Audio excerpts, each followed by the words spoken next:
par une description panoramique de ce que est le livre des Actes et des Apôtres, en ayant abouti par une introduction sur les persécutions. J'ai parlé des Actes des Apôtres et je vous ai dit, c'est aussi le livre des persécutions. Parce que dans Acte 2, on voit l'Église naître. Dans Acte 3, Pierre et Jean sont à la porte de la Belle. Et Pierre dit, je n'ai ni or ni argent, au nom de Jésus, lève-toi et marche. Cet homme est guéri. Au chapitre 4 des Actes des Apôtres, les responsables religieux se fâchent parce que tout le monde est commencé à parler de Jésus qui était ressuscité. Ils arrêtent ces hommes. Dans Acte 5, après qu'ils aient été libérés, on parle de l'histoire de l'Ananias et Saphira, et à la fin on dit que des miracles ont commencé à se passer au travers des mains des apôtres, parce que Dieu exauçait la prière de Acte 4. Ils ont dit à Dieu, étends ta main afin qu'il se fasse parmi nous des prodiges et des miracles, et que la parole soit prêchée avec assurance. Et dans le chapitre 5, Dieu exauce leur prière et il envoie sa main, mais sa main passe au travers de le point où Pierre, son ombre seulement guérissait les malades. 2-3 versets après, on les arrête encore. Deuxième persécution dans Acte 5. Acte 6, troisième persécution. C'est celle d'Étienne qui meurt au chapitre 7. Acte chapitre 8, quatrième, c'est ça? Persécution.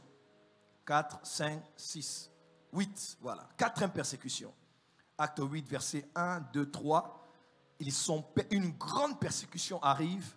Philippe va à Samarie, les autres vont en Judée. Philippe va en Samarie pour prêcher Christ. Et puis, Acte chapitre 12, on parle de la cinquième persécution, quand Jacques a été décapité et Pierre a été mis en prison. J'ai pris le temps toutes ces années d'étudier Actes des Apôtres, du début à la fin. Et une des choses qui m'a beaucoup impressionné, c'est voir comment ces hommes qui avaient cru en Jésus, ayant été même persécutés pour leur foi, prenaient leur souffrance, leur persécution, leur tribulation comme un sujet de joie, un sujet de gloire et un sujet de dire grâce à Dieu, de souffrir pour Jésus-Christ. Vous savez, dans mon travail de pasteur, je suis aussi pasteur, je reçois des gens tous les jours. Je reçois des gens au bureau que je reçois des gens en ligne qui nous écrivent, des gens de l'église, des gens d'ailleurs. Aujourd'hui, par la grâce de Dieu, la porte des cieux s'étend un peu dans le monde. Et après le 25, quand nous aurons nos ordinations ici, nous allons encore nous étendre dans le monde cette année. Et ça fait plus de 20 ans que je fais ce travail. Et je reçois beaucoup de chrétiens, mais qui passent par des temps très difficiles. Et généralement, quand on vient chez un prophète pour présenter ses problèmes, les fidèles ont souvent l'habitude, en venant chez un prophète, de vouloir connaître quelle est la source de leur souffrance, quelle est la source de leurs problèmes, quelle est la source de leur blocage, quelle est la source de leur freinage, pourquoi eux, on ne les aime pas, pourquoi eux sont souvent isolés, pourquoi eux doivent souffrir autant. Et ils te font même des propositions pour que tu répondes, vont te mettre sur des pistes. J'ai l'impression que c'est les sorciers de ma famille. J'ai l'impression que c'est les liens de la famille de mon père, les liens de la famille de ma mère. J'aimerais vous dire, enfants de Dieu, honnêtement, si on vous a mal prêché l'évangile quand vous êtes convertis, on va essayer de réformer cela maintenant. Être enfant de Dieu ne t'exemptera pas de la souffrance. Être enfant de Dieu, recevoir Jésus ne veut pas dire maintenant que tu es sauvé, tout sera bien.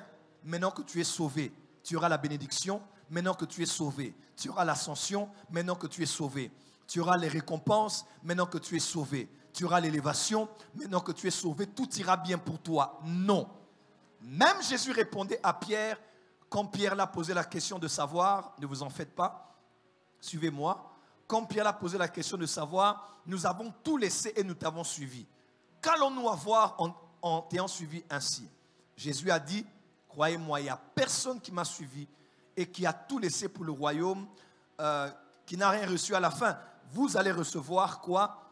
Dans les siècles à venir, la vie éternelle, mais sur la terre, vous aurez au centuple, mais avec des persécutions. En d'autres termes, si tu suis Jésus, tu auras au centuple de l'argent, mais avec des... Accompagne-moi, mais avec des... Tu auras au centuple des opportunités, mais avec des... Tu auras au centuple une grande dimension spirituelle, mais avec des... Tu auras au centuple des ouvertures financières, mais avec des... Tu auras des ouvertures professionnelles, mais avec des... Ça doit entrer en vous. Jésus a dit, celui qui veut me suivre, qui se charge de sa croix et qu'il me suive. En d'autres termes, être chrétien, c'est être préparé à souffrir pour Jésus. Dis à ton voisin, voisin. Dis à ton voisin par la main, dis voisin, secoue ton voisin, dis voisin. Es-tu prêt à souffrir pour Jésus? Dis encore à ton voisin, voisin. Es-tu prêt à souffrir pour Jésus? Frère, j'aimerais vous donner quelques exemples de ceux qui ont marché avec Dieu dans votre Bible et qui ont souffert et qui sont même morts, de mort atroce. Peut-être que vous ne le saviez pas. Ésaïe, on dit qu'il a été scié, selon la légende, il a été scié dans un tronc d'arbre. Il fouillait, il est entré dans un tronc d'arbre et on l'a scié. Jérémie a été mis à mort. Prophète Jérémie. Jean-Baptiste, comme vous savez, il a été décapité. L'ange est apparu à son père avant sa naissance. Lorsqu'il est né, son père qui était muet a commencé à parler. Un signe miraculeux. Et il lui a donné le nom de Jean, qu'on a appelé plus tard Jean le Baptiste parce qu'il baptisait. Amen. Son nom, ce n'est pas Jean le Baptiste, hein, c'est Jean. Mais on a mis le Baptiste, c'est une qualificatif à cause de ce qu'il faisait. Jean a été décapité. On l'a coupé la tête. Jésus, le chef de l'église, a été crucifié. Jacques, le frère de Jean, a été décapité. Actes chapitre 12. Étienne a été lapidé. Actes chapitre 7. Il levait les yeux et regardait. Il a vu le Seigneur qui s'est tenu debout. Et il a rendu à Dieu son esprit, comme Jésus l'avait fait à la croix. Quand cela se faisait, Saul, qui fut plus tard appelé Paul, était juste là. Il témoigne même de cela. Vous allez voir ça dans Acte 7. Même dans Acte 26, il dit qu'il était là quand on lapidait Étienne. Je vois des gens, des fois, quand il faut les soigner un peu, on doit administrer une piqûre. Il y a même des gens qui... Ou bien on doit chercher la veine avant la perfusion. C'est là, c'est là. Ça, c'est juste une petite piqûre. On doit trouver la veine pour mettre l'aiguille et commencer à transférer le médicament dans votre organisme. Vous avez déjà mal pour ça. Quand vous vous blessez, vous tombez, votre peau est arrachée de votre corps. Le sang est à l'extérieur. Vous avez mal. Maintenant, imaginez en Israël, dans un pays désertique, au Moyen-Orient, là où les pierres sont à portée de main, tout le monde prend des pierres et tue quelqu'un avec des pierres. On te tue avec des pierres. Mais pendant qu'on le fait, il ne dit pas, Seigneur, tue mes ennemis, tue mes adversaires. Il lève les yeux et il voit Jésus debout sur son trône et Jésus ne vient pas le sauver. Jésus ne vient pas frapper de foudre ses ennemis. Jésus ne vient pas mettre à mort ses adversaires. Jésus est là et il attend dans ce royaume. Quelqu'un peut dire Amen. Dis à ton voisin, et si on te lapide, que vas-tu faire? C'est là que vous allez voir les gens qui avaient crucifié le vieil homme à la croix dire, attendez, je vais récupérer le vieil homme. Parce que parce qu'on commence à prier qu'on ne sait pas parler, parce qu'on commence à prier qu'on ne sait pas répliquer. Vous blaguez avec moi dans cette église. Est-ce que vous connaissez mon âge? J'ai l'âge même, mes enfants ont votre âge ici. Vous allez voir des gens commencer à sortir tout un tas d'arguments pour montrer combien ils ont aussi le droit de parler ou de répliquer violemment. Mais Étienne n'a jamais réagi comme ça. C'était une grâce de souffrir. Vous voyez la différence entre les anciens chrétiens et ceux d'aujourd'hui? Aujourd'hui, les chrétiens n'aiment plus souffrir pour Jésus. Parce que la souffrance est égale à attaque satanique. la souffrance est égale à quelque chose bloque dans le monde spirituel. Et pourtant non. La souffrance fait partie normale de la marche avec Jésus. Matthieu a été mis à mort en Éthiopie. Marc a été traîné dans la rue jusqu'à la mort. Celui qui a écrit l'évangile de Marc, il avait écrit cela sous la dictée de l'apôtre Pierre. Luc a été pendu. Celui qui a écrit Actes des apôtres, il a été pendu. Pendaison. Pierre a été crucifié. Et quand on le crucifiait, Pierre avait dit, je ne serai pas crucifié comme mon Seigneur. Pierre a dit, vous allez me crucifier autrement. On l'a crucifié la tête en bas et les jambes en l'air. Imaginez-vous tout le poids du corps tombé à la tête, le sang qui devrait certainement sortir des narines et des oreilles, qui sortait partout dans le corps, tout le poids d'un homme fort comme Pierre, qui était pécheur, avec sa structure osseuse. Un homme qui est professionnel dans la pêche, qui travaille avec ses mains tous les jours. Et cet homme, il est mort, pendu, crucifié, la tête en bas et les jambes en l'air. Simon le Cananite a été crucifié. André a été attaché à une croix en X jusqu'à ce que mort s'en suive. Jacques, frère biologique de Jésus, a été jeté à terre du haut du temple et il a été frappé à mort. Philippe a été crucifié et lapidé. Barthélemy, qu'on appelle aussi Nathanaël, a été écorché vif. Tu crois en Jésus? Tu veux Jésus? Oui. On le prend, on le bloque et on l'écorche vif. Thomas a été transpercé avec une lance. Il semble que c'était en Inde. Je suis allé au sud de l'Inde. J'ai même vu une grande cathédrale qui porte son nom. Paul a été décapité. Et la question que je vous pose, êtes-vous prêt à mourir pour Jésus?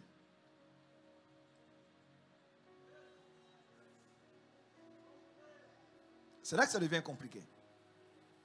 Parce que si vous regardez la qualité du christianisme primitif et le christianisme 2000 ans plus tard, il semble que l'évangile a beaucoup changé et que la qualité du christianisme a beaucoup été altérée. C'est un peu à l'image de nos vieux postes téléviseurs. Ils n'étaient pas beaux d'apparence, mais on savait utiliser les couteaux et les fourchettes pour trouver les chaînes de télé, augmenter le volume et même éteindre la télé. Si vous avez eu ces genres de télévision, levez la main droite. Et à la limite, quand ça dérangeait, il fallait une baffe. Et le son est revenu. Il fallait une bonne gifle. Et l'écran devient clair. Ou ceux qui allaient de gauche à droite, l'image est fixée, Canal Kin. Quelqu'un me suit? Ce n'était pas beau d'apparence. Mais à l'intérieur, on a grandi avec ça et on a été adulte avec ça. Mais aujourd'hui, on achète à Dubaï, on achète à Paris, on achète en ville, 1500, 2000, 4K, Curve, avec Netflix, ceci incorporé, cela incorporé.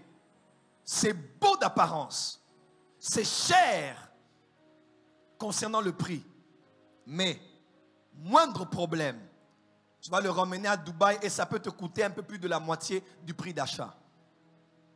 Autrefois, ce n'était pas beau d'apparence, mais les télévisions étaient solides. Mais aujourd'hui, les télévisions sont belles d'apparence, mais à l'intérieur, il n'y a plus de force. Voilà pourquoi on parle de « mais il réunit ceux qui en fait la force ». La force du christianisme n'est pas dans l'apparence, la beauté du temple, la qualité des instruments, la netteté du live, le nombre de vues. Ce n'est pas ça le christianisme. Mais ce qui fait la force du christianisme, c'est la consécration interne que chacun a de se dire, j'ai choisi Jésus et peu importe ce qui va m'arriver, je vais suivre Jésus jusqu'à la fin de mes jours. Quelqu'un peut dire amen très fort. Autrefois, lapidé, jeté en prison, persécuté, humilié, isolés, rendus affamés, ils n'ont pas abandonné Jésus jusqu'à leur mort. Mais aujourd'hui, ce n'est même pas des pierres, ce n'est même pas une prison, ce n'est même pas une blessure, c'est juste la fin. C'est juste l'attente d'un mariage qui n'est pas encore arrivé. C'est juste l'attente d'une promesse que Dieu n'a pas réalisée jusqu'à la fin de l'année passée. Et vous allez voir des gens dire, si c'est seulement comme ça, je vais abandonner la foi. Abandonne la foi. Frère, écoute-moi bien. Ce n'est pas l'océan qui a besoin du poisson pour être l'océan. Ce n'est pas la mer qui a besoin des poissons pour être appelée mer. La mer est mer avec ou sans poissons. La mer existait avant que les poissons ne soient. Oh, tu n'as pas dit amen. Mais ce sont les poissons qui ont besoin de la mer pour exister. Dieu est comme la mer. Que tu sois païen ou pas, que tu quittes l'église ou pas, que tu abandonnes la foi ou pas, il reste Dieu. Il est Dieu avec toi, il est Dieu sans toi, parce qu'il était Dieu avant que tu ne sois. Ce n'est pas le fait que tu sois rétrograde qui fera que Dieu change. Mais c'est toi qui vas mourir à petit feu comme un poisson qu'on sort de l'eau si tu n'es pas attaché à ta source. Parce que quand les poissons devaient être créés, Dieu a dit que les eaux produisent. Parce que quand Dieu voulait créer une chose, il parlait à sa source. Comment? Dieu a voulu créer la verdure, il a dit à la terre de produire. Voilà pourquoi la verdure existe en connexion avec la terre, parce que la ressource c'est l'arbre et la source c'est la terre. Quand Dieu voulait créer un élément, il parlait à la source de l'élément, sans laquelle la chose créée ne pourrait survivre. Voilà pourquoi vous coupez un arbre et l'arbre va sécher. Parce que l'arbre est séparé de sa source. Car Dieu a parlé à la source et c'est la source qui a créé l'arbre. Quand Dieu voulait créer le poisson, il a parlé à la mer. Voilà pourquoi les poissons existent et quand on les coupe de leur source, comment? Les poissons meurent. Voilà pourquoi hors de l'eau, on crée des aquariums. Oh, tu n'as pas dit amen.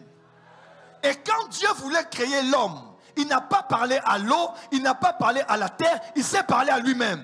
Il a dit, faisons l'homme à notre image, à notre ressemblance, parce que Dieu est la source. Et toi, tu es créé par lui. Et si tu te détaches de lui, tu vas mourir à petit feu. Oh, Jésus a pris cette pièce à Jérusalem. Il a dit, c'est l'effigie de qui a sur cette pièce? On a dit, c'est à César. Il dit, rendez à César ce qui est à César, parce que l'image de César est sur la pièce. Rendez à celui à qui appartient l'image. Et rendez à Dieu ce qui est à... Jésus voulait seulement dire, si l'image de César est sur cette pièce, on doit ramener la pièce à celui à qui appartient l'image. Vous, c'est l'image de qui a sur vous? Puisque vous êtes créés à l'image de Dieu, alors entrez à Dieu. Frère, même si au pingouin et qu'au changer nous a metté, le plus perdant, c'est toi. Pourquoi? Parce qu'il y a des hommes et des femmes qui souffrent aujourd'hui pour Jésus. Nous recevons depuis 2001-2002, je reçois l'index mondial de la persécution. C'est le ministère Porte Ouverte qui envoie cela chaque début d'année. Allez taper Google, index mondial de persécution 2023. Vous allez voir combien ça coûte d'être chrétien. Au nord du Nigeria, en Afghanistan, au Soudan, dans plusieurs autres coins du monde. On tue des gens.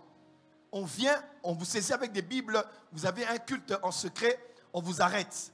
On tue votre mari devant vous, on vous prend femme et enfant, on vous met. Vous voulez toujours Jésus? Oui. Vous renoncez à la foi chrétienne? Non. On vous prend, papa est mort, il n'y a pas de deuil. Vous allez en prison et vous vous dites, on restera là, nous n'allons pas régner notre foi. Regarde comment ta vie chrétienne est une vie chrétienne coussi coussa. Un homme que tu as rencontré l'année passée, avec qui tu as eu des sentiments amoureux, il t'abandonne et tu ne viens plus à l'église. Et on doit commencer à te suivre. On doit commencer à te chercher. Et si on fait l'erreur de ne pas répondre à ton WhatsApp, on n'est même pas dans cette église. Les hommes de Dieu n'ont plus les soucis des gens. À cause d'un homme qui n'était même pas épousé. Nous, on va aller mourir pour te consoler. Frère, il y a des gens qui souffrent pour plus que ça. C'est quoi ce christianisme des bébés? Vous ne voulez pas grandir. Petit problème, vous fouillez Dieu. Petit problème, tu fouilles les chrétiens. À cause de quoi? D'un homme, d'une femme, qu'on te dise les gens qui ont souffert pour Jésus, qui ont tout abandonné pour Jésus, qu'on a mis en prison pour l'évangile. Ils sont malades, ils ont continué à prêcher. L'apôtre Paul a écrit aux Philippiens, il a dit, réjouissez-vous dans le Seigneur, je le répète, réjouissez-vous. Les chrétiens ne veulent plus souffrir pour Jésus, parce que souffrir, c'est les combats. Non, la souffrance est normale. Des fois qu'il faut que tu souffres, il faut que ça fasse mal. Mais tu dis, Seigneur, même si ça fait mal, je t'aime. Même si j'ai faim, je t'aime. Même si on ne va pas m'accepter dans cette université, parce que j'ai décidé de ne pas compromettre, je vais rater l'année académique parce que j'ai refusé de coucher avec ce professeur, je vais redoubler, ce n'est pas grave. Mais je préfère ne pas rater le ciel que de coucher avec ce professeur. Donne-moi un amen bien. Donne-moi un amen bien. Le retour aux fondamentaux, c'est aussi pour nous ramener à la vraie vie chrétienne. La croix existe, la douleur existe, la souffrance existe. Examen d'État, il faut tricher, tu ne triches pas. Tu étais malade pendant un long moment, il n'y avait pas d'argent, tu as raté beaucoup de cours. Tu dis, Seigneur, ce n'est pas grave. Je préfère reprendre l'année et bien me préparer que d'aller faire n'importe quoi et tricher. La vie chrétienne doit être radicale comme ça. Dis à ton voisin. Non, dis à ton voisin. Jusqu'où es-tu prêt à aller pour Jésus? Cet homme te dit, bon, maintenant que tu vois, il faut que je puisse coucher avec toi, hein? Il faut que tu... Et toi, le rôle à kek, aux banzana neti kek, neti galette. Il n'a rien, il n'a même pas un avenir. Parce qu'il veut juste te pousser à coucher avec lui avant le mariage. Toi, tu es là, et puis, daddy, dans quoi, pour ça, il y a mbata. Dis à ton voisin, ciseaux. Ah oui. Les points ne sont pas sexuellement transmissibles. Dis à ce professeur, je suis une servante de Dieu. Je suis un enfant de Dieu. Je ne coucherai pas avec toi. Si je dois rater, je vais rater. Deuxième session, je vais faire. Je rate la... Abetio boy, on verra là où tu vas réussir. Tu dis, je suis une servante de Dieu. Je serai à genoux pour toi. Je vais aller à nous quand on verra qui a Dieu entre toi et moi. Mais je ne te donnerai pas mon corps pour avoir des points. Parce que les points ne sont pas sexuellement transmissibles. Dis à ton voisin, pour Jésus. Oh, dis à ton voisin, pour Jésus. Je vais continuer. Dis à ton voisin, pour Jésus. Pona Yesu, nandimi nanga nyoso. Pona Yesu. Est-ce que tu es prêt à tout pour Jésus? Quelqu'un m'a écrit dernièrement, papa, je suis d'une famille musulmane, tout ça, j'ai donné ma vie à Jésus. Il y a certaines familles musulmanes qui sont plus ouvertes, d'autres sont un peu plus radicales. Il m'a dit, on m'a exclu, on m'a abandonné, on m'a rejeté. Je dois faire quoi? J'ai dit, tu dois supporter. Ah oui. Je n'ai pas un autre évangile à te dire, tu dois supporter.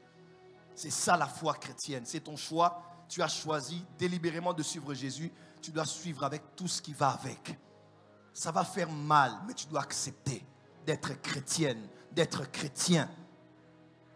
On n'a pas reçu Jésus pour être prophète. On n'a pas reçu Jésus pour se marier.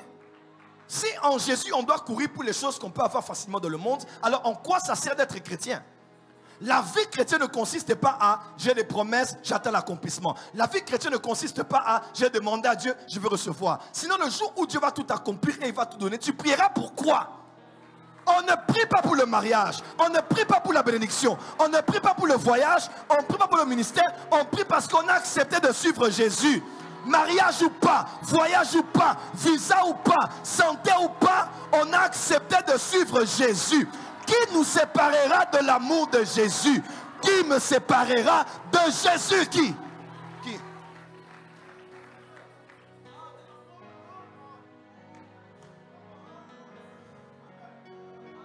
Je bénirai jamais assez Dieu pour la vie de ma mère, que je cite souvent. Il y a des années, quand je passais par des temps difficiles, je ne voyais même pas l'avenir de mon ministère ni de ma vie. Sans foyer, sans famille, sans argent, sans beaucoup de choses. C'est ma mère et ma grand-mère qui m'ont encouragé. Elle m'a dit, tu ne vas pas mourir pour quelqu'un. Tu vas te lever, tu vas servir Dieu. Je me disais, est-ce qu'un prédicateur peut prêcher dans cette situation? Est-ce qu'un homme de Dieu peut faire encore le travail dans cet état civil ambigu? Il m'a dit, tu vas servir Dieu. Et je me suis tenu debout sans honte. J'ai dit, je suis un enfant de Dieu. Avant que je rencontre ces gens, je connaissais déjà Jésus. Si ces personnes ne sont plus là avec moi maintenant, ce n'est pas grave. Je veux continuer à aimer Jésus. Frère, beaucoup de gens m'ont vu des années, je porte rarement les chaussures qui ont des lacets. Parce que j'ai des problèmes, mes pieds gonflés. Des fois, je prêche assis, les gens ne savent pas, j'ai mal aux pieds. Ma femme le sait, j'ai des douleurs des fois pour dormir. Parce qu'on est allé en Inde. Oh, le cœur a gonflé. Dépression, problème, difficulté. Quand on parle de persécution, on doit parler de Joël Francis. Je connais la douleur. Je connais les larmes. Je connais c'est quoi tu es comme ça. Les larmes coulent de tes yeux. Tu ne sais pas pourquoi, mais tu pleures. Tellement tu souffres dans ton âme. Tellement tu souffres dans ton esprit. Mais j'ai dit à Jésus, avant que ces personnes ne viennent dans ma vie, tu étais là.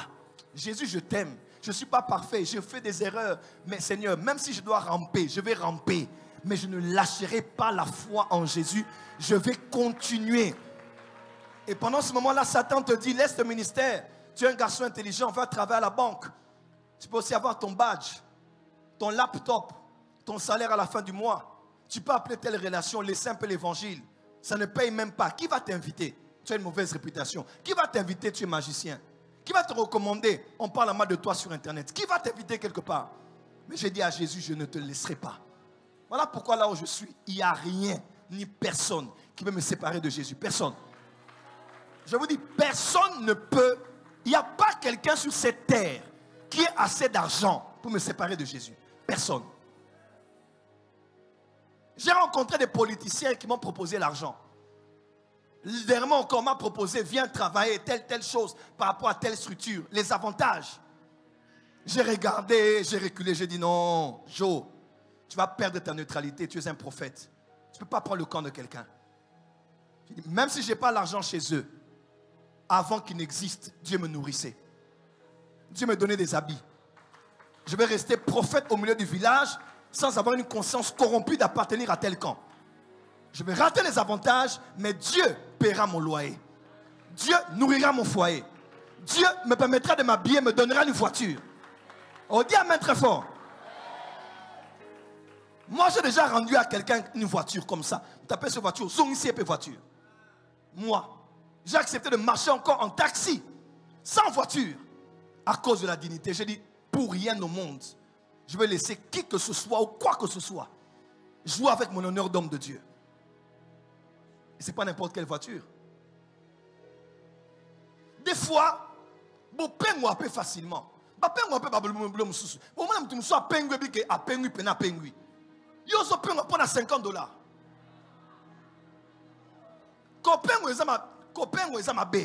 Mais il y a des choses dans la vie quand ça arrive. Donc tu sais que, hey, si moi j'étais à sa place, ça allait être difficile que je tienne aussi. Hein? Mais il y a des choses, comment tu peux laisser Jésus pour si peu? Ou même pour si beaucoup? Ce que Jésus a fait la croix pour toi, c'est plus. Mais regarde comment tu es. Quand on dit de danser à l'église, ah papa, moi le jour où je me marie, de toute façon je vais danser. S'il te plaît. Dans la vraie joie de ta danse, nous allons la vivre le jour où tu vas te marier. Alors question, entre ce que tu as eu et ce que tu auras, qu'est-ce qui est plus important? Je dis autrement, entre Jésus qui est entré dans ton cœur, qui t'a donné la vie éternelle, le salut, le Saint-Esprit, la parole, les alliances, l'éternité, et le mariage que tu auras, qu'est-ce qui est plus important? Tu me diras Jésus. Alors pourquoi pour ce Jésus tu n'arrives pas à danser véritablement?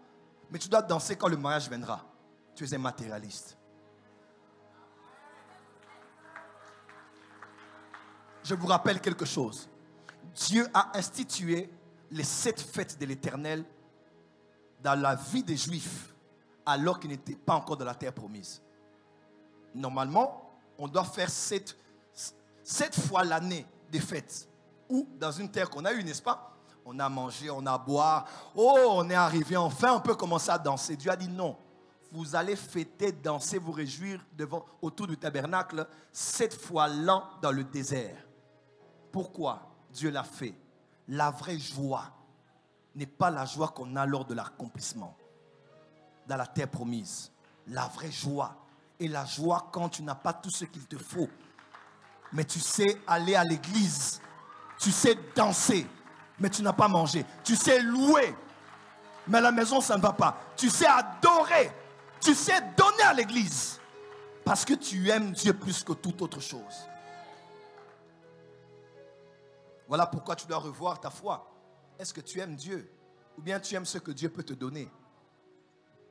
Est-ce que tu aimes les bénédictions de Dieu? Ou bien tu aimes celui qui est béni pour les siècles des siècles? Ne cherche pas le bijou, cherche le bijoutier. Oh, tu n'as pas dit amen. Ne cherche pas l'eau, cherche la source. Ne cherche pas le pain, cherche le panetier, le boulanger. Tu n'as pas dit amen. Ne cherche pas l'onction, cherche Christ le oint. Ne cherche pas les mains de Dieu, cherche le cœur de Dieu. Aujourd'hui, on a très peu de chrétiens de qualité. Petit problème, ils vont rester à la maison. Petit problème, ils ne veulent plus prier. Petit problème avec sa femme, avec son mari. Frère, si ta vie de foyer peut te faire perdre la foi, il faut revoir tes bases de la vie chrétienne. Parce que moi, je peux te parler de ma vie. Frère, tu as déjà été humilié? Tu as déjà été humilié? Humiliance. Tu as déjà été humilié? Mais tu dois te taire. Ne considérez pas comme une chose étrange que de souffrir pour Jésus. Non. Quand tu souffres pour Jésus, tu dois te réjouir. Seigneur, merci. Seigneur, je bénis ton nom. Seigneur, merci pour la grâce que tu me donnes de prendre part, comme disait Paul, aux communions de tes souffrances. Il déclare dans Ésaïe 53, il a plu à l'Éternel de le briser par la souffrance. Oui, le brisement passe aussi par la souffrance. Dieu aussi permet qu'on souffre. À cause de tes convictions chrétiennes, Dieu permet que tu souffres. Tu souffres au travail. Tu souffres dans le foyer. Bon, j'ouvre une parenthèse aussi. Dis amen que je dise. Dis amen bien. Ton amen ne m'aide pas à dire des choses. Je donne un conseil en passant. J'en ai parlé hier. Par rapport au choix du conjoint, il ne suffit pas d'épouser une femme chrétienne pour savoir que tu vas réussir. Il ne suffit pas d'épouser un chrétien pour savoir que tu as la garantie de réussir. Il ne suffit pas d'épouser quelqu'un qui a un appel au ministère, une femme qui a un appel au ministère pour savoir que tu réussiras ton mariage. Dans le choix du conjoint, elle doit être chrétienne, il doit être chrétien. Mais même en tant que chrétien, il faut que tu vérifies les convictions spirituelles de la personne. Parce que beaucoup de chrétiens aujourd'hui sont dans des mariages. Ils n'ont tellement pas vérifié la doctrine de la femme ou la doctrine de l'homme qu'ils vivent des persécutions tous les jours dans le foyer. Ils sont déjà en Jésus, mais ils ont des pierres d'achoppement dans la maison. Parce que la femme ne croit pas que les femmes prêchent. Mais le mari veut aller dans une église où la femme prend la parole en public et prêche. Pourquoi? Parce que la femme prie dans une église où on condamne les dîmes. Les pasteurs mangent les dîmes. Et l'homme a appris qu'on doit donner la dîme à Dieu. Et il sait honorer Dieu avec les prémices de son revenu. Et à la maison, débat. Quand l'argent entre, l'argent ça va où? Chez vos pasteurs. Ils vont vous exploiter. C'est comme ça qu'ils bouffent votre argent. Et combat, clash dans la maison. Et tu te poses la question, à cause de mon mari, je dois laisser ça. À cause de ma femme, je dois laisser ça. Et beaucoup ont des persécutions dans les foyers parce qu'ils n'ont pas vérifié le caractère doctrinal de chacun avant de se marier.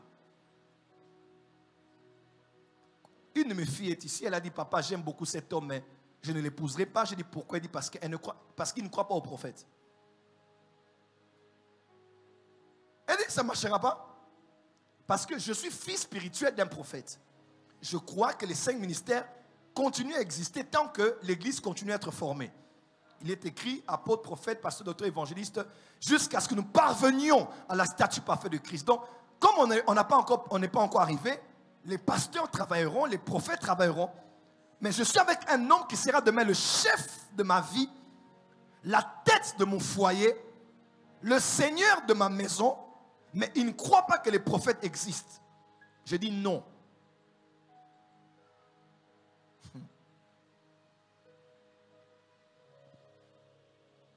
Et je l'ai dit, tu as bien dit. Tu sais pourquoi? Parce que pour qu'un foyer réussisse, il faut toujours avoir une troisième voie. Déjà, parenthèse, et je ferme.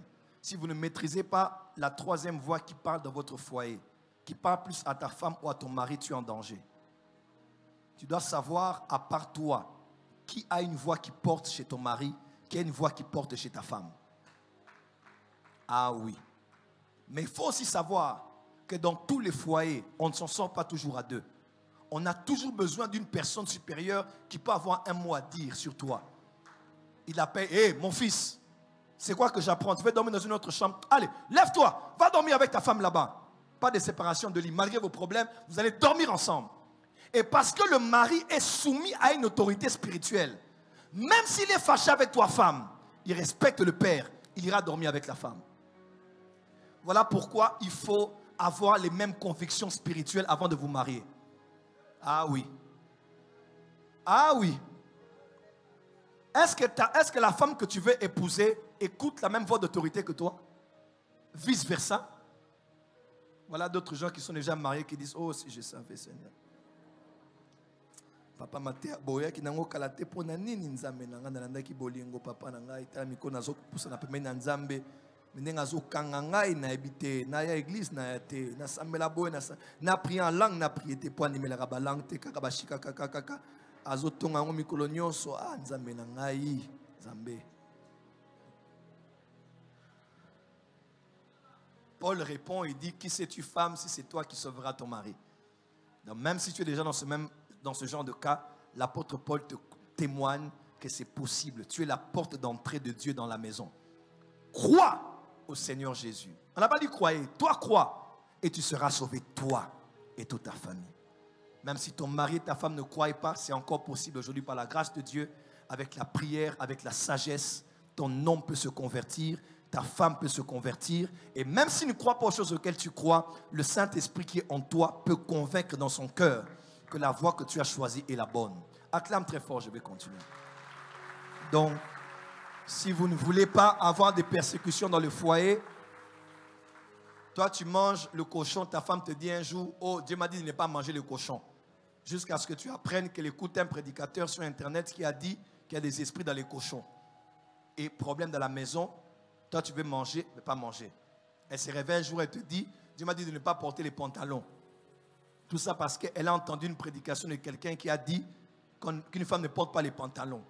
Et toi tu dis, c'est moi l'homme de Dieu dans la maison, c'est moi le père. Pourquoi tu veux prendre une décision? Moi je veux te voir en pantalon. Mais la femme dit non. Et quand tu regardes un peu, elle écoute un autre prédicateur. Est-ce que les hommes sont là? Les hommes sont là? Mariés ou pas mariés, maîtrisez les personnes qui parlent à vos femmes. Ah oui, ah oui. Maîtrisez les prédicateurs qui écoutent vos femmes. Oh? Oh. Bilga, c'est ça, non? Oui. Ta femme ne peut pas écouter n'importe qui. Elle écoute un prédicateur qui n'est pas dans le même registre que toi. Et telle la télé bloque. Il y a des choses qu'on négocie dans les foyers, des choses qu'on ne négocie pas. On s'impose. Que les hommes disent Amen. Que les hommes disent Amen. Oh, un frère a dit, oh, prophète, moi, je vais quitter l'église parce que ma femme ne croit pas en vous. Oh, bololé, mo bali zololo boy. Talanga mo bali. Posana zipola onambata. Oh, ma femme ne croit pas. Je crois que, oh, daddy, priez. J'ai dit, mais ça, c'est un homme ou une femmelette. C'est toi l'homme, c'est toi qui porte la culotte. Il y a les femmes. Oh, allez à l'église là-bas.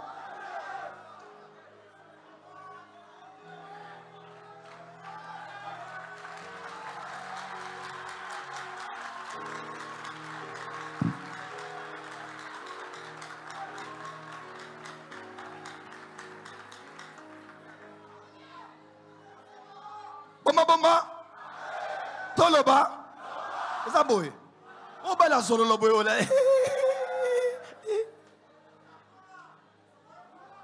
L'homme donne la direction du foyer. On va jeûner vendredi. Tout le monde jeûne. Tout le monde jeûne.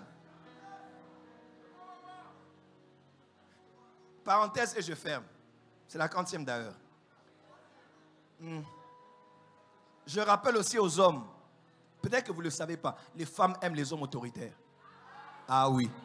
Ah oui. Il y a des femmes qui sont venues voir prophète. Je l'aime bien, mais hé papa, il me dit jamais non. Tout ce que je fais, il fait. Je joue avec sa psychologie. Quand je ne les réponds pas la nuit, il pleure. Je t'aime, je t'aime. Je dis, hé Dati, pardon, bolingo pe aboete abu zoba boé. Bala zoba.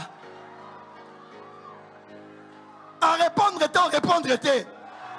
À mon bali dit, au tiens pas esprit, au anoko.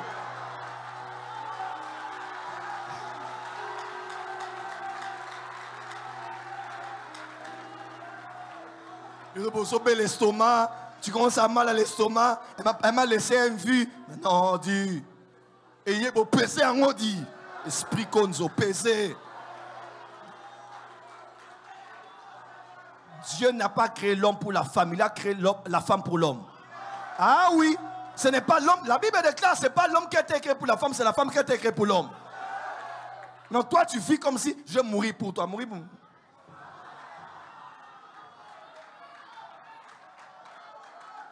Bon, ça dépend du contexte aussi, hein, parce qu'on doit mourir pour nos femmes, n'est-ce pas? Comme Jésus est mort aussi pour l'église. Mais tu ne dois pas être là comme ça, tu es prêt à n'importe quoi. Non, non, non. Tu es un homme. Les femmes aiment les hommes autoritaires. Certains, à la limite, aiment les hommes qui les giflent. Bon, ça, c'est d'autres cas psychologiques qu'il faut revoir. Je ne suis pas là-bas. Il faut donner. C'est pour ça que quand tu veux te marier, il faut éviter d'autres persécutions inutiles.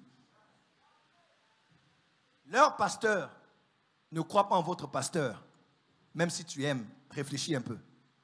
C'est vrai. Je ne dis pas que c'est impossible, mais je dis que le foyer a beaucoup de choses.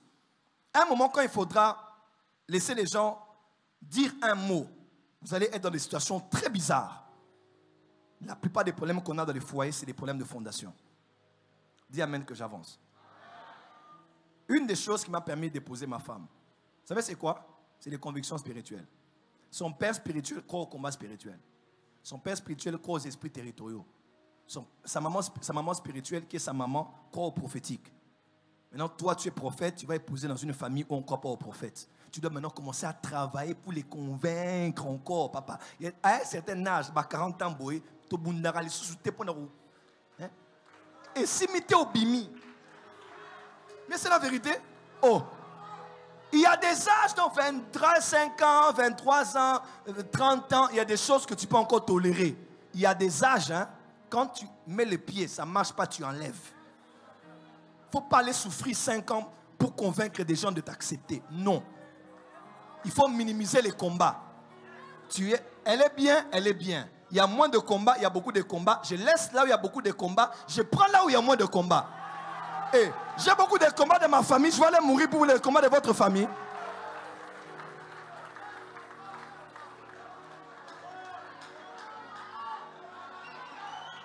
Oh, dis à ton voisin, retour aux fondamentaux. Non, mais c'est la vérité. À moins que tu acceptes de te battre les combats. Mais si tu vois que chez nous, déjà, on a trop de combats. Je l'aime, mais il y a trop de combats là-bas. Un jaune, ma casse soudée. Hein? Je laisse. Minimise les combats, va là où c'est un peu plus simple et fais ta vie. Et arrêtez d'écouter les prophéties tout le temps. Oh, Dieu a dit. Oh, on m'avait dit à la montagne. Et il m'avait dit, papa, le mariage, c'est aussi la réflexion. C'est aussi la raison. Je disais à une sœur qui est très populaire, on parlait avec maman, elle était à côté de moi. Elle est très populaire sur Internet ces jours-ci, elle chante très bien. Elle dit, mais Daddy, je fais comment? Je suis avec le frère là. J'ai dit, ma fille, ne laisse jamais aller ton cœur quelque part sans être accompagné par ton cerveau. Je répète, il faut qu'on ait un jour spécial d'Anouka pour le mariage. Hein? Vous pensez pas? On dit amen que j'avance. Non, il faut que ton foyer aussi connaisse l'ascension. Ton prochain mariage connaisse quoi aussi là? Et il faut qu'on... Moi, je n'aime pas être hypocrite. Il faut dire aux gens la vérité. La vérité n'est pas absolue, mais il faut écouter d'autres sons de cloche. C'est important d'écouter ce qu'on dit. Est-ce que je peux avancer? Je parlais de quoi ici? Je parlais de quoi?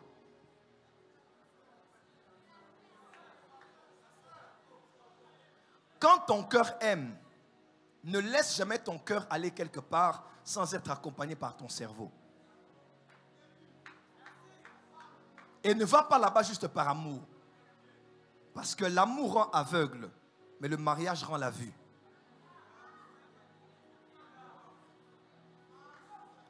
Le mariage va t'ouvrir les yeux. Le mariage, ce n'est pas pour les petits enfants. Il faut être responsable. Restons les mariages. Tu n'es même pas encore prête. Le mariage, c'est pas pour les petits enfants. C'est pour demandez à Billy maintenant qui s'est marié.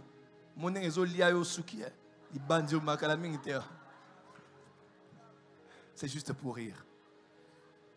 Ce n'est pas pour les petits enfants. C'est des responsabilités. Ah oui, c'est des responsabilités. Voilà pourquoi hein, l'amour c'est bien. Mais dans l'amour seul ne suffit pas. Je suis né d'une famille des gens du Kassai et du Katanga. Ma mère est kassaïenne, elle est moutete là. J'ai grandi avec le pongalo Jesse. Le riz et le pondou. Quelqu'un me suit? J'aime le pondou, j'aime le riz. Mais honnêtement, si je mange le riz, uniquement le riz, du 1er janvier au 31 janvier, le 31e jour, je vais vomir le riz. Parce que même si j'aime le riz, manger le riz avec le riz seulement, le riz deviendra amer. Pourquoi? Parce qu'à part le riz, je dois mettre d'autres choses à côté pour être content de mon riz. Mon pondou, mon poisson, ma viande, mes haricots et ainsi de suite. Et je peux changer comme je veux durant tout le mois de janvier. Quelqu'un me suit? L'amour, dans l'amour seul ne suffit pas. Si c'est seulement je l'aime, je l'aime, je l'aime, je l'aime et qu'il n'y a pas autre chose autour, le je l'aime là est comme un bololo. Ça va devenir amer. Qui a dit amen? Donc, à part l'amour, il faut mettre un peu la réflexion. SS dans la famille Nabango. Est-ce qu'ils sont condamnés? Ils ne sont pas condamnés. Mais seulement, est-ce que je suis capable d'accepter avec mon groupe à moi, d'accepter que mes enfants, tu vois un peu? Il ne faut pas juste aller parce que par amour. Non, il faut réfléchir. Si tu peux, tu assumes. Si tu ne peux pas, tu laisses. L'Église n'impose pas aux gens parce que vous n'êtes incompatibles. Non, l'Église n'a pas de problème pour ça. On n'a pas de problème. Mais il faut se parler honnêtement. Est-ce que je suis capable de supporter là où je vais mettre mes 2 pieds? Quelqu'un me suit? Oh bon, je l'aime, mais il a 5 enfants. Est-ce que quelqu'un qui a 5 enfants est condamné dans la vie? Non. Il n'est pas condamné. Mais est-ce que je suis capable de porter 5 enfants? Si je ne peux pas, je n'y vais pas. Non, je n'y vais pas. Oh. La nara bolingo. Non. Il y a la passion et il y a la raison. Ce que je dis, ça peut être très dur. Mais certains auraient voulu qu'on soit très dur envers eux comme ça pour éviter certaines choses aujourd'hui. Parce qu'ils voulaient seulement que les gens qui sont avec eux puissent les encourager. Elle est bien, il est bien, ça va aller, Dieu va l'aider, ça va changer. Tu vas la changer. Ce que l'homme était avant le mariage, il le sera dans le mariage. Il n'y a rien de nouveau si Jésus ne l'a pas changé. Le mariage n'est pas une campagne d'évangélisation.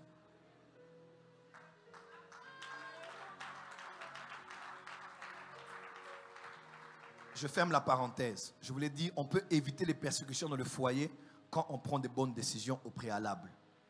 Voilà pourquoi je crois qu'il faut qu'aujourd'hui, Maman Feza, ça va? Il faut qu'on parle aux gens sur le mariage honnêtement. Des fois, on ment aux gens. Non, le mariage, c'est bien, mais ce n'est pas pour les petits-enfants. Quelqu'un me suit?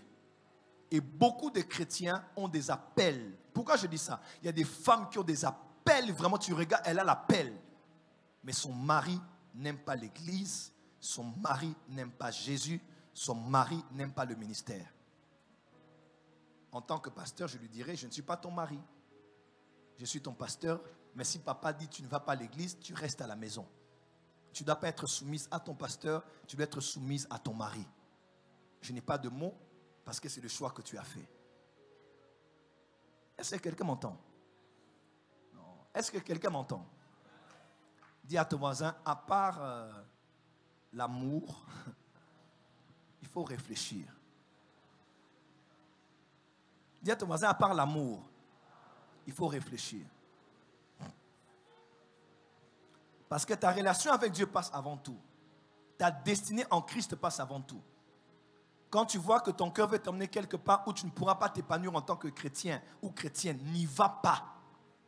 N'y va pas. N'y va pas. J'ai envie de vous raconter une petite histoire personnelle. Là. Mes petites histoires de parcours. Là. Ça fait plus de 10 ans. Il y avait une jeune femme que je connais, là, elle était toute jolie. Je l'ai regardée, j'ai dit, ah, je peux aussi, hein. Je suis allé et j'ai parlé. On a un peu commencé. Après, elle m'a dit, Joe, appelez Joe, hein, Joël, Joe. Joe, ah, t'es quelqu'un de bien. T'es bien, t'es intelligent, tout ça, mais je vais être honnête avec toi. Toi, tu es pasteur. Moi, quand j'étais petite, j'allais mourir et j'ai vu en vision, Maman Marie m'est apparue. Oui, oui. Et à l'issue de ça, j'ai été guéri. Elle dit, moi, j'ai ma statue et mon chapelet à côté. Quelqu'un me suit? J'aime les catholiques, je respecte les catholiques. Quelqu'un me suit? Mais elle a été honnête. Elle m'a dit, en tout cas, je t'aime bien, mais je ne pourrai pas te suivre tout le temps. Pourquoi? Parce que au chevet du lit, tu auras tout ce que j'ai et je serai obligé d'aller parce que, c'est pas parce que je t'aime, mais j'ai aussi un parcours. J'ai été guéri miraculeusement. Bon, j'aurais pu aussi, mais vous aurez une maman spirituelle à la porte des cieux qui serait ici et qui serait aussi partie ailleurs. Et vous aurez été les premiers à me juger pour ça, n'est-ce pas? Elle a été honnête. Elle m'a dit, je ne veux pas que ça dérange ta foi. Je ne veux pas que ça dérange ton ministère. Et je ne veux pas que tu m'embarrasses en me poussant à accepter des choses que je n'accepterai pas. Elle m'a dit, bonne chance et que Dieu te donne quelqu'un qui est beaucoup plus dans les convictions doctrinales que toi. Ah! J'ai eu mal. Mais je la remercie aujourd'hui. Elle a été honnête envers moi. Honnête. Je précise, je respecte les catholiques. J'ai beaucoup d'amis catholiques. Vous me connaissez, je n'ai pas de problème avec ça. Mais le mariage, c'est autre chose. L'éducation des enfants, c'est autre chose. Ma vie aujourd'hui dépend aussi de beaucoup de gens. Et je dois aussi être un modèle dans l'exemple que je donne à ceux qui me prennent pour exemple et pour école. Je veux clôturer mon enseignement de ce soir et vous laisser partir parce que on est le week-end et on a un grand rendez-vous dimanche matin et dimanche soir surtout. Mais ce soir, je vais clôturer en vous disant ceci. Ce que je viens de dire, c'est par rapport à Jésus. Il a dit, quand vous persécuterez dans une ville, fuyez dans une autre. Il y a des persécutions qu'on peut éviter. Quelqu'un me comprend? Quelqu'un m'a compris? Est-ce que les personnes sages m'ont compris? Les personnes sages m'ont-elles compris? Donc, si on peut éviter une persécution, j'aime Jésus, j'aime les choses de ceci, mais si je vais là-bas, ça sera compliqué pour moi. Je peux éviter ça. Mais inévitable est la persécution. Elle sera avec nous partout, en tout temps et en tout lieu. La persécution sera là. Si tu aimes Jésus, tu crois en Jésus, tu acceptes de vivre dans l'amour de la vérité.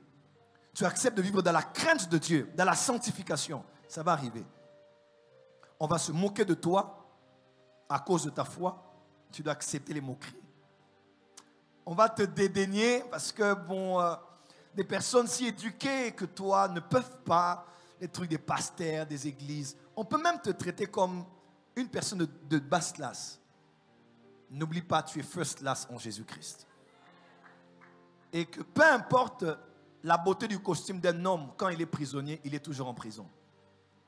Une personne qui n'a pas Jésus, quel que soit son statut social, son argent et tout ce qu'elle peut avoir dans son compte en banque, tant qu'elle est prisonnière, elle est prisonnière. C'est toi qui es libre en Jésus-Christ.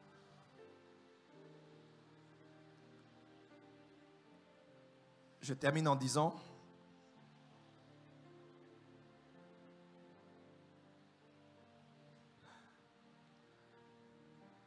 une femme et son mari, il y avait une telle pression pour avoir des enfants qu'ils n'avaient pas eu des enfants. Ils sont venus me voir.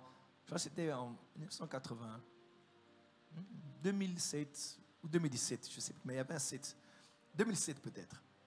On dit, prophète, en tout cas, on aime Dieu, on cherche Dieu, mais on a prié, on allait partout, mais on n'en a pas en tout cas, beaucoup occupé, on peut aller. Nous, on est du Congo central, ils ont commencé à me dire beaucoup de choses, on peut aller, tout.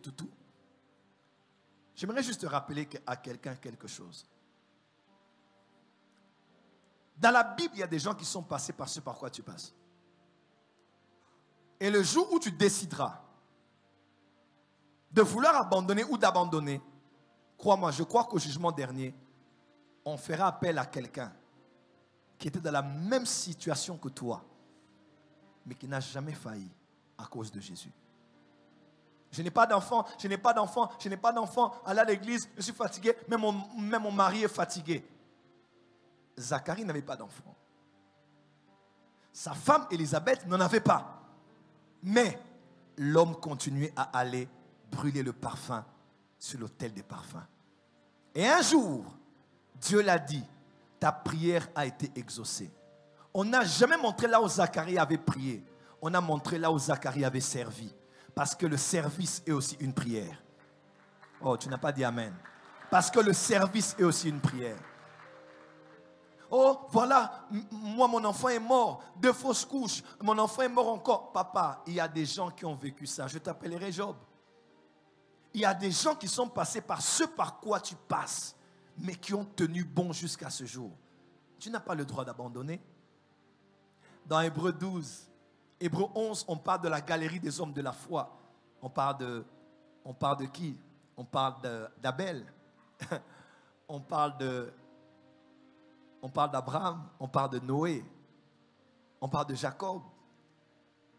On parle de Rahab. On cite tous ces hommes et ces femmes qui par la foi ont marché avec Dieu. On dit, même ces hommes-là n'ont même pas eu ceux qui leur étaient promis. Ils ont salué les promesses de loin, mais ils sont morts dans la foi. J'aime beaucoup Job. Job disait, même si Dieu n'agit pas, je ne cesserai pas de croire. Non, il disait, même si l'Éternel me tue, je ne cesserai pas de croire en lui. Parce que la foi se dit, même si je meurs avec le cancer, je préfère mourir avec la foi que de vivre avec des doutes. Oh. Je préfère mourir avec la foi que de vivre avec des doutes.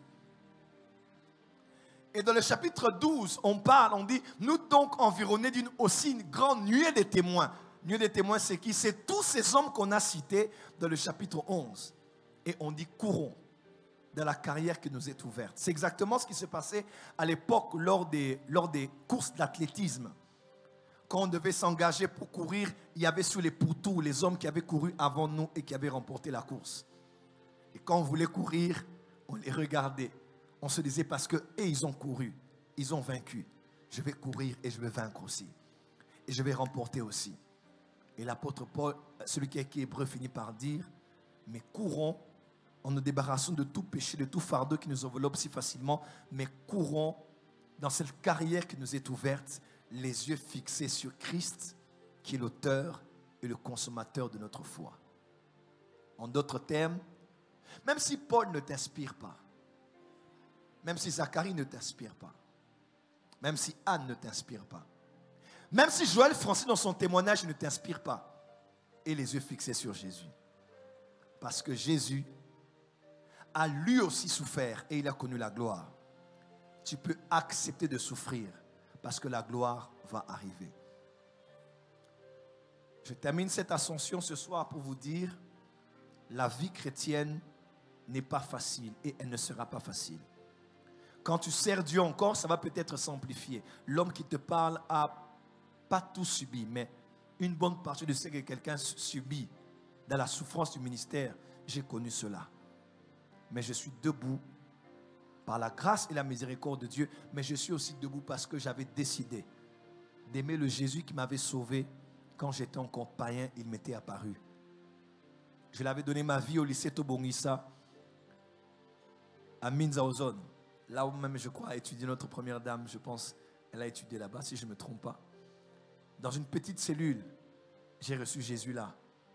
Je ne connaissais pas les prophètes, je ne connaissais pas les voyances, les prophéties, les voyages, je ne connaissais pas tout ça.